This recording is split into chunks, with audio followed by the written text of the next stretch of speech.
मैं ज्योतिर्विद doctor D Mahato. ज्योतिष पाठशाला में आप सबों का बहुत बहुत स्वागत है। आज का जो मेरा विषय है वो है कुंडली के विभिन्न भावों का कारक ग्रह कौन है, अर्थात किस भाव में कौन ग्रह सबसे श्रेष्ठ फल दे सकते हैं। इस पर हम लोग चर्चा करते हैं, इस पर हम लोग विचार करते हैं। तो आइए कुंडली का प्रथम भाव को देखते हैं। कुंडली का जो प्रथम भाव है, जहां से आपका व्यक्तित्व, जहां से आपका आचार विचार व्यवहार को देखा जाता है, तो कुंडली का जो प्रथम भाव है, यहाँ के जो कारक ग्रह हैं वो है ग्रहों के राजा सूर्य। अगर प्रथम भाव में सूर्य बैठ जाते हैं तो व्यक्ति को तेजस्वी बनाते हैं, कुलदीपक बनाते हैं, यशस्वी बनाते हैं। तो प्रथम भाव का जो कारक ग्रह है वो सूर्य है। कुंडली का जो दूसरा घर है, जो धन का घर है, कुटुंब का घर है, परिवार का घर है, यहाँ देवगुरु बृहस्पति जब बैठ जाते हैं तो क्या होता है कि धन की स्थिति अच्छी होती है, सुख समृद्धि वैभव की प्राप्ति होती है। तो ये द्वितीय भाव का जो कारक ग्रह ये बृहस्पति है। तृतीय भाव जो पराक्रम का घर भाव होता है, ये छोटे भाई बंधु का हम लोग यहाँ से विचार करते हैं, ये पराक्रम का विचार करते हैं। तो यहाँ पे व्यक्ति को मंगल काफी पुरुषार्थी बनाता है, पराक्रमी बनाता है। तो तृतीय भाव का जो कारक ग्रह है वो है आपका मंगल। चतुर्थ भाव जो सुख का घर है, तो इस घर में चंद्रमा को बड़ी शुभ माना जाता है और शुक्र को भी अच्छा माना जाता है। कहते हैं कुंडली में चंद्रमा की स्थिति अच्छी हो, शुक्र की स्थिति अच्छी हो तो जीवन बहुत ही आनंदित होता है, जीवन बहुत ही सुखमय होता है। तो चतुर्थ भाव के जो कारक ग्रह हैं वो है चंद्रमा और शुक्र।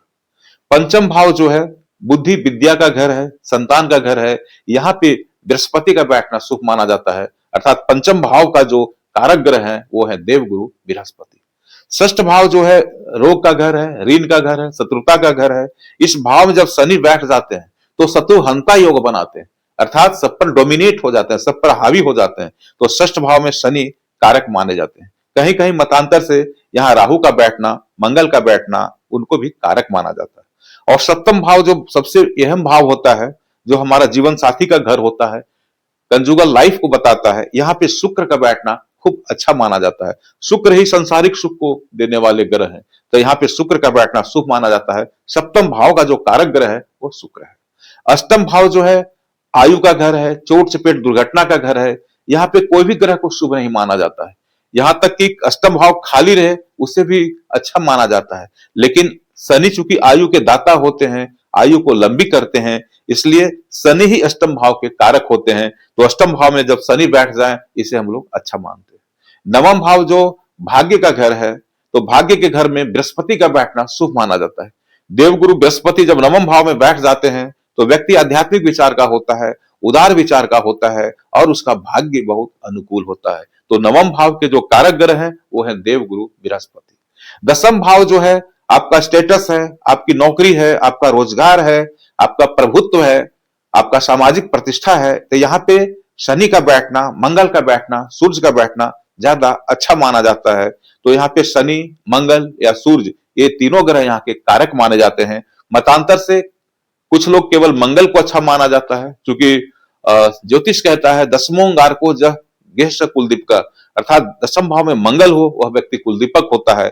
लेकिन चूंकि सूर्य अच्छे ग्रह है और ये सूर्य ग्रहों के राजा है, इनसे आजीविका देखी जाती है, तो सूर्य का बैठना भी अच्छा माना जाता है, मंगल को भी कारक माना जाता है। और शनि का चूंकि काल पुरुष के कुंडली में दसम भाव शनि का होता है, इसलिए शनि को भी यहाँ का कारक माना जाता है। एकादश भाव में गुरु को बैठना शुभ माना जाता है, अर्थात एकादश भाव के जो कारक ग्रह है वो बृहस्पति है।